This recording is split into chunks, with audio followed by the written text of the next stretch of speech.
Hi all, இது ரொம்ப late video. Pongal அன்னைக்கு எடுத்த வீடியோ தான். பட் ரொம்ப டைட் ஷெட்யூல்னால ஒர்க் பிஸியில் என்னால் அப்லோட் பண்ணவே முடியல. சரி, நீ ஜான்வரி முடிகிறதுக்குள்ளேயாவது அப்லோட் பண்ணிடலான்னு சொல்லிட்டு இன்றைக்கி எப்படியாவது எடிட் பண்ணி போட்டுடலான்ட்டு இன்றைக்கி அப்லோட் பண்ணிட்டேன். இப்போ போடுறதும் நல்லா தான் இருக்குதுல்ல.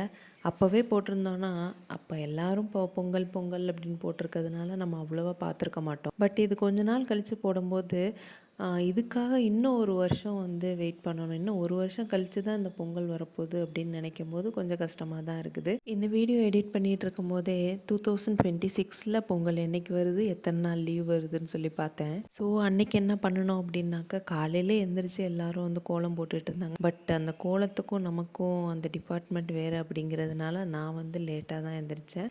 லேட்டாக எந்திரிக்கும் போதே முக்கால்வாசி எல்லாம் போட்டே முடிச்சுட்டாங்க. ஒரு இடம் பாக்கி விடாமல் எல்லா இடத்துலையும் மாக்கோலமும் கோலமும் போட்டு கலர் எல்லாம் கொடுத்து வச்சுருந்தாங்க. என்னோட வேலை என்னன்னாக்கா, எந்திரிச்சு வந்தோடனே கோலம் போட்டுக்கிட்டு இருக்கவங்களுக்கு டீ சர்வீஸ் பண்ணுறது தான். இருந்தாலும் நமக்கு கோலம் போட வராதுன்னாலும் கலர் அடிக்க தெரியுமேன்னு சொல்லிட்டு அப்படியே லைட்டாக டிங்கரிங் பெயிண்டிங் பண்ணிக்கிட்டு இருந்தேன். லாஸ்ட்டாக எல்லாமே போட்டு முடிச்சாச்சு. பட் ஏதோ ஒன்று மிஸ்ஸிங் அப்படின்னு பார்க்கும்போது தான் தாம்பாளத்தட்டில் வெத்தலை பாக்கு, பழம், பூ, பத்தி அதெல்லாம் வச்ச மாதிரி போடலையே அப்படின்னு சொன்னதுக்கப்புறம் லாஸ்ட்டாக அதை போட்டதுக்கப்புறம் தான் ஃபினிஷிங் டச்சு சூப்பராக இருந்துச்சு. பார்க்கவே ஃபுல்லாக எல்லா இடமுமே ஃபுல்ஃபில்லாக இருந்துச்சு. இதெல்லாம் நாங்கள் பண்ணிகிட்டு இருக்கிறதுக்குள்ளேயே அத்தை திட்டை செய்கிறதுக்காக ரெடி பண்ணிகிட்டு இருந்தாங்க. திட்டை மண்ணில் தான் செய்வாங்க. செஞ்சுட்டு பிள்ளையாரை மட்டும் சாணத்தில் பிடிச்சி வைப்பாங்க. பொங்கல் வைக்கிறதுக்கு இன்னும் டைம் இருக்குது அப்படிங்கிறதுனால எப்பொழுதும் பொங்கல் வைக்கிறதுக்கு முன்னாடியே பக்கத்தில் இருக்க கோயிலுக்கு போயிட்டு தேங்காய் உடைச்சிட்டு வருவோம். அந்த கோயிலில் பூசாரி நாங்கள் வர டைம்லாம் இல்லை அப்படிங்கிறதுனால என்னோட பையன்தான் உள்ளே போய் சாமிக்கு தீப ஆராதனையெல்லாம் காமிச்சிட்டு வந்துட்டு வீட்லேயுமே விளக்கேற்றி சாமி கும்பிட்டதுக்கப்புறம் தான் பொங்கலுக்கு என்னென்னலாம் வேணுமோ அந்த பொருள்லாம் எடுத்து வைப்போம். அப்புறம் பொங்கல் குழம்பு வைக்கிறதுக்காக காய்கறி எல்லாத்தையும்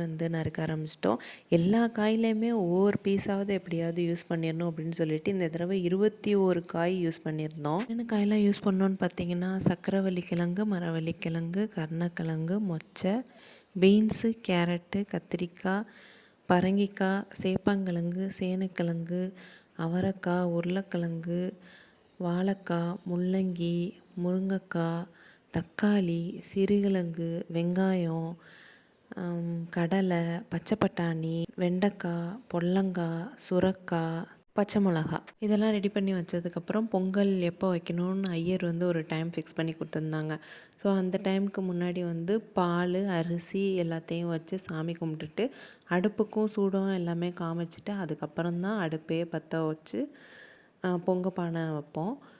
பொங்க பானையில் ரைட் சைடு சக்கரை பொங்கலும், லெஃப்ட் சைடு வெண்பொங்கலும் வச்சுருப்பாங்க.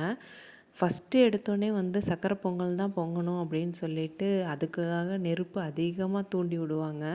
அந்த பொங்கல் பொங்குற வரைக்குமே ரொம்ப நர்வஸாக தான் இருப்போம் எல்லாருமே.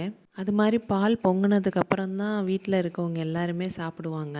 இங்கே அங்கே காலனியில் எல்லாருமே பொங்கல் வச்சுட்டே இருந்தாங்க. எங்கள் வீட்டில் பக்கத்தில் இருக்கவங்களுக்கு பால் பொங்க போகுதுன்னு சொல்லிட்டு அங்கே பார்க்குறதுக்காக போயிருந்தோம். பார்த்தா அதுக்குள்ளே எங்கள் வீட்டில் தான் ஃபஸ்ட்டு பொங்குனுச்சு. முன்னாடிலாம் பால் பொங்கும் போது பொங்கலோ பொங்கல் கத்துவோம், அப்புறம் மணி அடிப்போம், அப்புறம் சங்கு ஊதுவோம், இந்த மாதிரிலாம் பண்ணுவோம். ஆனால் இப்போல்லாம் என்ன பண்ணுறோன்னா, எல்லோரும் ஃபோன் எடுத்து வச்சுட்டு அந்த பொங்குறத ஷூட் பண்ணிவிட்டு அதை ஸ்டேட்டஸ்லேயோ இல்லைனா இன்ஸ்டாவில் போஸ்ட் பண்ணுறதுக்காக தான் முக்கால்வாசி எல்லோரும் வெயிட் பண்ணிகிட்டே இருப்போம். ஃபஸ்ட்டு சக்கரை பொங்கலும் வெண்பொங்கலும் வச்சதுக்கப்புறம் தான் குழம்பே வைப்போம். இந்த ப்ராசஸ்லாம் முடிக்கிறதுக்குள்ளே நமக்கு பசி பயங்கரமாக எடுத்துடும். அப்புறம் எல்லோரும் ஒன்றா உட்காந்து சாப்பிட்டுட்டு பொங்கல் ஹாப்பியாக போகும்.